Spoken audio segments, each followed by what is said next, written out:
प्रश्न कुठे येतो की मराठीमध्ये असलेल्या शब्दांना बाजूला सारून तुम्ही ओढून ताणून किंवा सोपे आहेत म्हणून किंवा सहजपणानं इंग्रजी शब्द वापरता आणि त्या शब्दांचा सतत वापर केल्यामुळे प्रचलित मराठी शब्द जेव्हा तुम्ही दुर्लक्षित करता, अडगळीत टाकता, तर त्याच्यामध्ये भाषेचा रास जो आहे तो असे शब्द जे तुमचे जर तुम्ही अडगळीत टाकत गेलात तर त्यातून सुरुवात. मी तुमच्या प्रश्नाच्या मुळाशी जातो. म्हणजे मराठी भाषेची चिंता करण्याची परिस्थिती आहे का नाही आहे, मराठी खालावत चालली का नाही, हा प्रश्न आहे.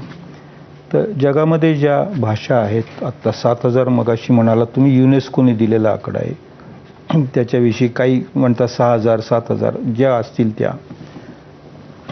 त्याच्यामधल्या पहिल्या 20 काढल्या, पहिल्या 20 बोलणाऱ्यांची संख्या गृहीत धरून तर मराठी त्यात आहे, 18व्या किंवा 17व्या नंबरला येते. मागच्या सेन्ससमध्ये मराठी तेलुगूच्या वर गेली. पूर्वी सेन्ससमध्ये हिंदी, बंगाली, तेलुगू आणि मराठी असा क्रम असायचा.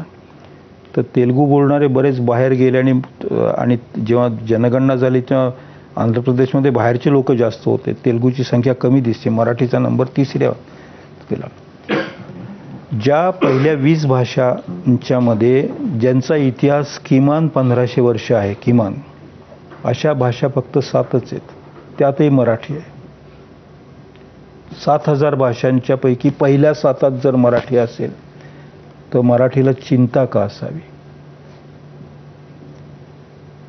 जी भाषा व्हर्च्युअल स्पेसमध्ये पोचली आता, ती भाषा येणाऱ्या भविष्य काळात मरणं शक्य नाही. मराठीला काय पाहिजे आहे की आपला स्टेट रिऑर्गनायझेशन झाल्यानंतर 1960मध्ये आपलं राज्य मराठीचं म्हणून राज्य बनलं. पण त्या काळानंतर आता 60 वर्ष झाली तर मायग्रेशन बरंच वाढलं. आपल्या राज्यात अनेक प्रकारचे नवीन लोक आले आणि आपली परंपरा आहे, मराठीची खास परंपरा आहे की आश्रय देणं, लोकांचं स्वागत करणं. मराठीमध्ये महाराष्ट्रात बाहेरून आलेल्या लोकांचा खतमा केला आणि त्यांना घालून दिला असे इतिहास नाही आहेत. आदरातिथ्य करणारे आपण या म्हणतो, आपण मराठीत या म्हणतो, कुणी आलं तर का आला तसं विचारत नाही.